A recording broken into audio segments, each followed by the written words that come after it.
Arms Warrior in Dragonflight has some of the best talents I have seen, and considering we have covered Shaman, which is maybe the best designed to this day, that says something, and that's what we are going to be talking in today's video.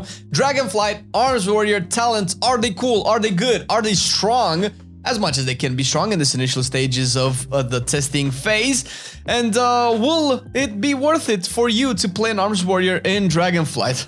I'm not gonna spoil it to you just a little bit, but I will be discussing these in detail in a second. First, make sure to hit that like and subscribe and enable those notifications, bell thingies, all of that good stuff, so you get notified when we post these, because we are doing them daily, to make sure that we cover pretty much everything that goes on in Dragonflight, where you want to learn about the specs and classes and all that good stuff. You know, it's what we do, it's things like that.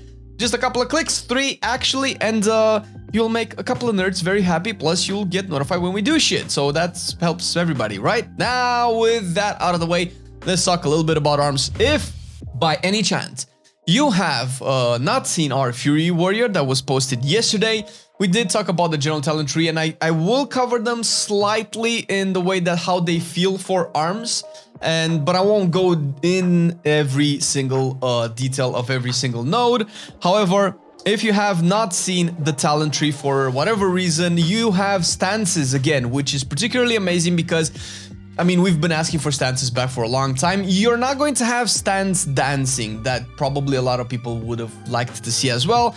Although stance dancing might be an antiquated playstyle, and Blizzard as well specified in a blue post that that's not what they're intending stances to do, which I guess it's okay. Stance dancing is what it is, but the fact is, if you do build your arms in Dragonflight, you're gonna have a lot of buttons to press. Stance dancing is not something that you want to, incorporate in your rotation. However, stances do have an impact, because I've seen some of your comments in the Fury Warrior, and you have asked, it's like, are they just like, set and forget, or whatever? Well, a little bit, kinda, but they are situational. First of all, as an Arms Warrior, by default, you get Battle Stance that just gives you 3% increased crit chance, and of course makes you immune, or, actually reduces the effectiveness of movement and parrying effects, and they kind of all have a similar effect. Defensive Stance is what you've known and had as a talent, where you reduce the damage that you take by 20%, and reduce the damage that you do by 10%, while Berserker Stance, which hasn't been seen in like forever, increases your auto attack damage, I believe, by 5%, and also makes crowd control in the guise of fears, incapacitating effects, and all of that have a reduced effect on you as well, which I guess it's also really good. Defensive Stance is probably going to be the one point that you're going to be taking if you want to, survive a prolonged fight, similarly as you do right now in Shadowlands, and you've been doing in BFA as well. You want to survive a prolonged damage intake phase, you pop Defensive Stance. Battle Stance is probably what you're gonna have on most of the time, as at least when it comes to damage output, because 3% crit chance is probably really good for arms more than anything. And you might swap to Berserker Stance if you know that CC is gonna be coming, or if you're playing PvP, obviously swapping in between these two can help you reduce certain types of CC on you. Outside of that, likely the damage gain will be in Battle Stance, although you still have damage in Berserker Stance as well, so take that with a grain of salt. And with that out of the way, we can start to scroll down, and you will see, at least in the next couple of rows, that you do have a lot of utility. You have obviously Rallying Cry, you have Spell Reflect, you have Leap, you have Berserker Rage, or Berserker Shout. Right now, Berserker Shout actually is kind of a duplicate of Berserker Rage, which is definitely something that's going to be changing. We don't know into what so far. We'll see what is going to be in the future. You do have Inspiring Presence, once again making a return to buff up Rallying Cry to have that extra boost of HP. Double Time, which you might recognize, and of course if you keep going down, you have Intimidating Shout. You do have Hone Reflexes, which reduces the cooldown of Pummel, and in your case as well, Overpower, by 1.5 seconds, which is particularly good. And on the opposite side of the tree, Furious Blows, damage of your Slam and Whirlwind increased by 10%, and especially Whirlwind is going to come into factor later on. And the Seismic Reverberations legendary that you've been having in Shadowlands, which you probably have never played with, is probably only going to see an appearance in the prot right now in Season 4, and has shown up every now and again in low keys for protection. But it is something that you might want to take, especially in AoE as Arms Warrior. Not to mention that if you keep going down that particular row, you will you can get maximum rage increased by 30. Probably that's kind of, you know, in the way. But what you will likely really want is Frothing Berserker, which, Jesus Christ, this talent is so good. I don't know. I've played Fury and I've played Arms with this talent. It's not as obvious with Fury because Rampage just chunks away at your rage way quicker than Mortal Strike does. But for Arms Warrior, I could not spend my rage, man. I could not fucking spend my rage quick enough. And I wasn't even playing the maximum rage gain, so this is probably going to solve a lot of rage problems. I don't know if it's gonna stay in the vein that it is now. Maybe 15% rage spent refund or 10% even, but for Arms, this is fucking amazing. This gives you so much rage economy that it's crazy, obviously from everything else that you do get as well.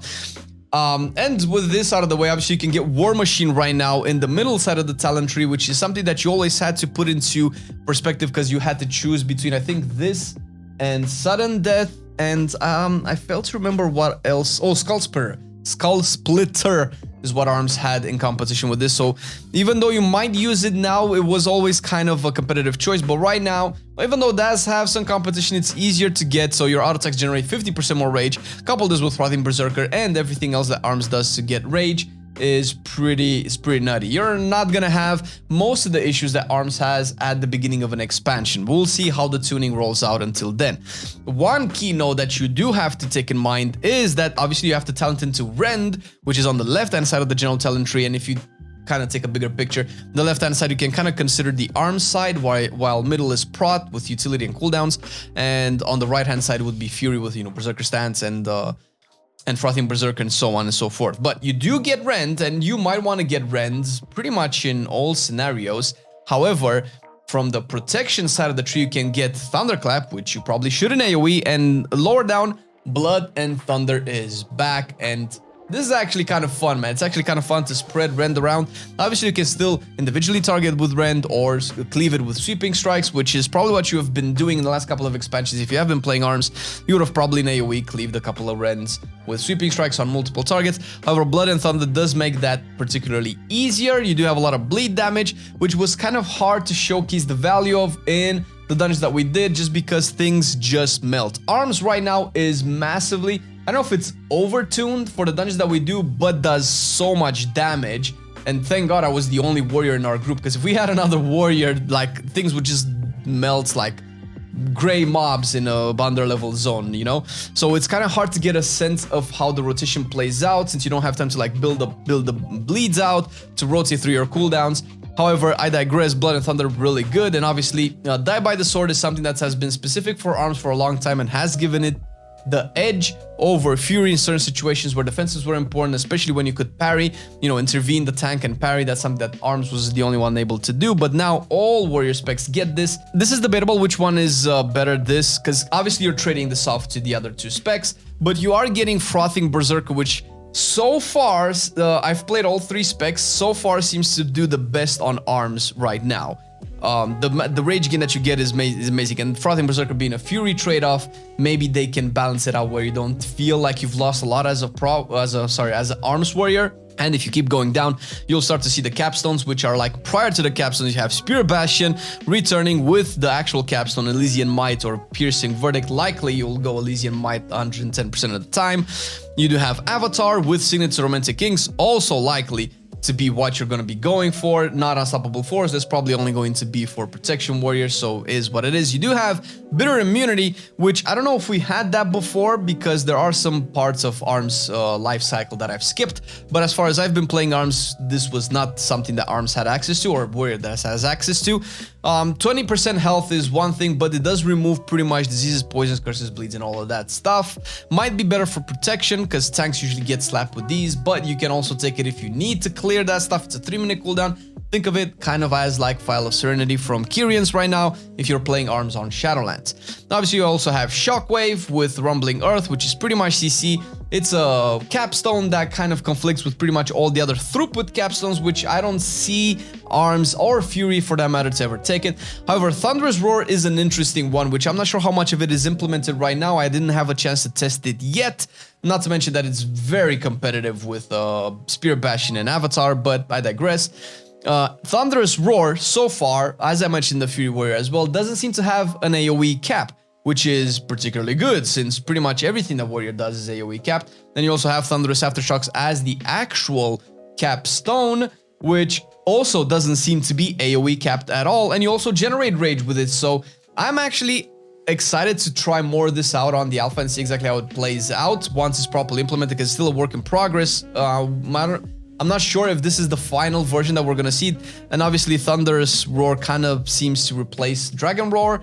It doesn't have the crit functionality that Dragon Roar has and doesn't generate rage, but it does knock back if you do take the capstone. So I don't know, obviously they probably didn't want a dragon themed ability to be for a non-dragon class now that we have a dragon class. And you have dual wield specialization and two-handed weapon specialization, which is probably what you will be picking if you do go all the way to the left hand side to the two-handed weapon spec, which is still a work in progress, where it's going to allow dual wields to take this into consideration, although that's not really something that you need to worry about since you're in arms, you don't dual wield.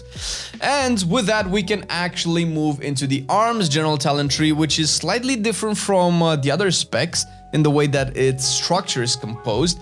However, it's pretty good so far. Like, I've been trying to find faults with it, and there's only really one big fault, and I don't know if it is a fault. The main thing is that Colossus Smash is on the right-hand side, and usually the main crucial, you know, consistency and representation of the spec is put all the way into the middle, but in this case, Colossus Smash is on the right-hand side, and you can actually build an arms without ever taking Colossus Smash. Similar to how you can probably build a Fury without ever taking Rampage.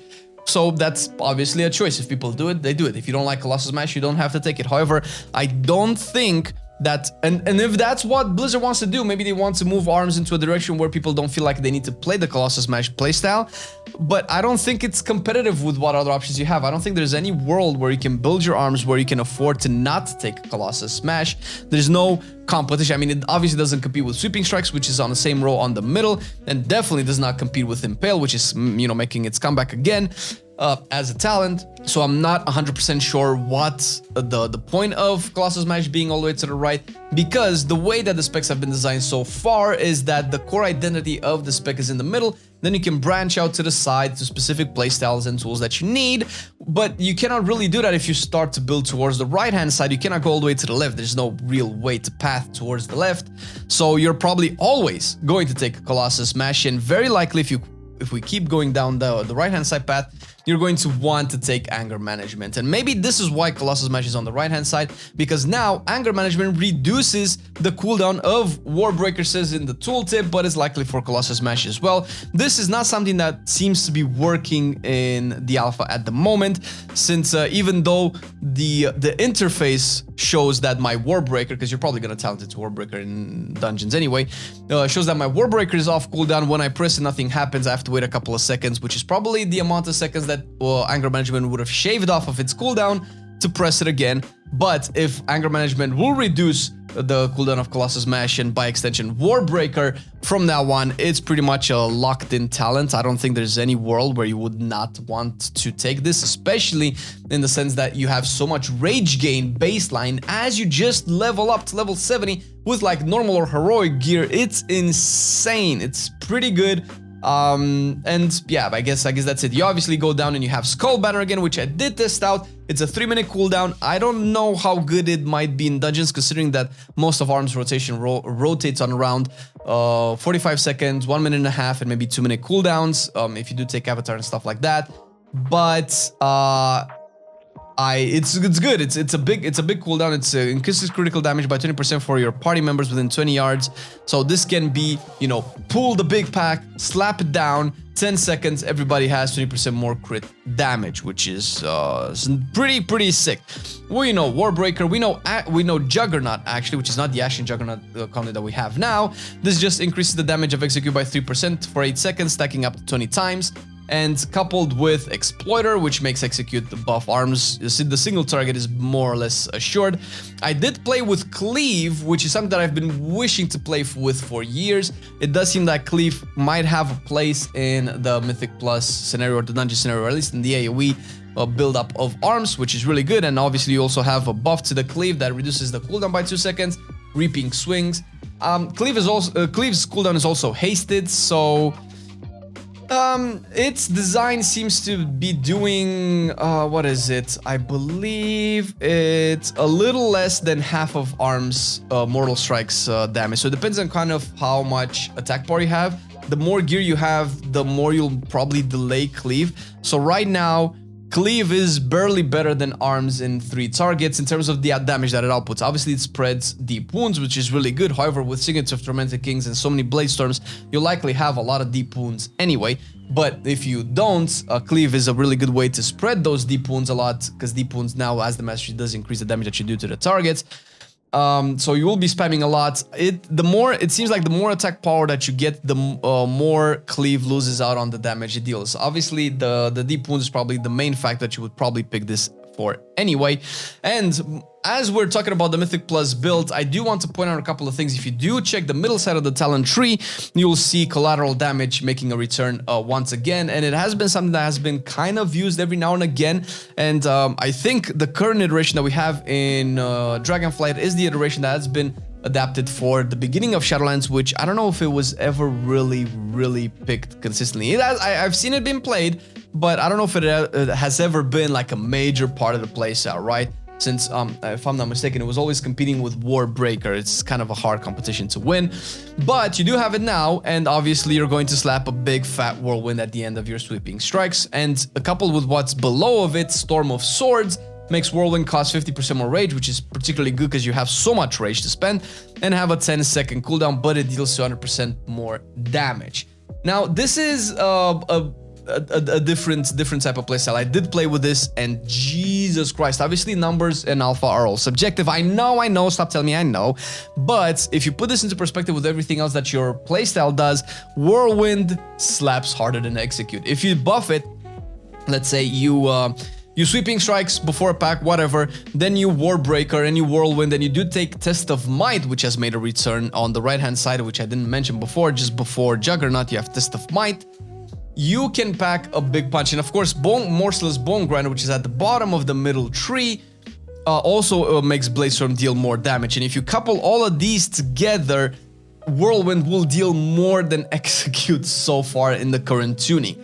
Doesn't matter that it deals 20k damage or 120k damage, it matters that it fundamentally scales better than Execute in AoE. Only one, you can only do once, because then you'll consume the collateral damage, which kind of makes sense, because if you were going to pack collateral damage into one Whirlwind, might as well just cast the one Whirlwind.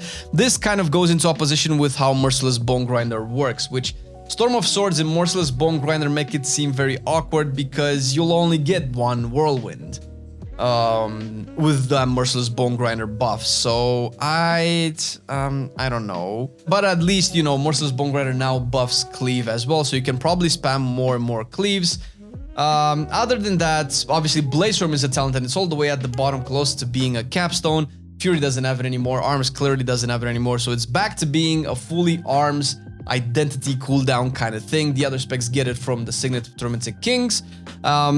I don't know what people feel about that. I am particularly fine with this, since it was always like an Arms identity type spell, and that's nice. Now, what I did want to mention is that as a nice, you know, flavor, we have the Capstone, the weapon specialization Capstone, which is sharpened blades that affects two-handed swords or axes, and if you do have one of those equipped, your critical damage is increased by 20%, and your Execute has a 10% increased crit chance, which is really cool.